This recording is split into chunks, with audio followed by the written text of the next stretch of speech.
అంగన్వాడీలో ఇచ్చే 7 to 3 పిల్లలకి stock వివరిస్తాను నేను. ఇప్పుడు 6 నెలలు కంప్లీట్ అయిపోయిన తర్వాత 7 నెలలకు ఒక బాబు వస్తాడు కదండి, బాబు కానీ పాప కానీ వస్తుంది కదా. వాటికి ప్రతి నెలనేమో అంగన్వాడీలో అంటే 3 సంవత్సరాలు 13 గుడ్లు ఫస్ట్ సెల్ ఇస్తాము, 12 గుడ్లు తర్వాత సెల్ ఇస్తాం. అంటే నెలకి 25 గుడ్లు ఇస్తామండి ఒక బేబీకి. అవి రోజుకొకటి చొప్పున, అంటే ఆదివారాల మినహా 25 డేస్కి 25 eggs ఇస్తాము.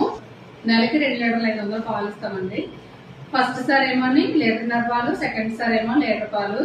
అంటే 25 రోజులకి 2500, అంటే రోజుకి 100 ml ఒక బేబీకి అనమాట. రోజుకి 100 గ్రాములు బాలామృతము, ఒక 50 grams బాయిల్డ్ ఎగ్, నెక్స్ట్ ఏమని 100 ml మిల్క్ ఒక బేబీకి ఇంటికి టేక్ హోమ్ రేషన్ కింద ఇచ్చేస్తామండి. నెలకి 2 సార్లు ఇస్తాము.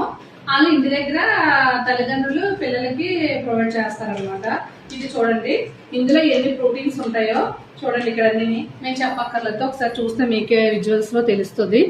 ఒకసారి చూడండి, ఇలాంటి బాలామృతం రోజుకి 100 ml బాలామృతం, ఒక గుడ్డు, 100 ml మిల్క్ పిల్లలకి ఇస్తారు. అలా 3 సంవత్సరాల వరకు అంగన్వాడీలో పిల్లలకి టేక్ హోమ్ రేషన్ కింద ఇస్తామండి.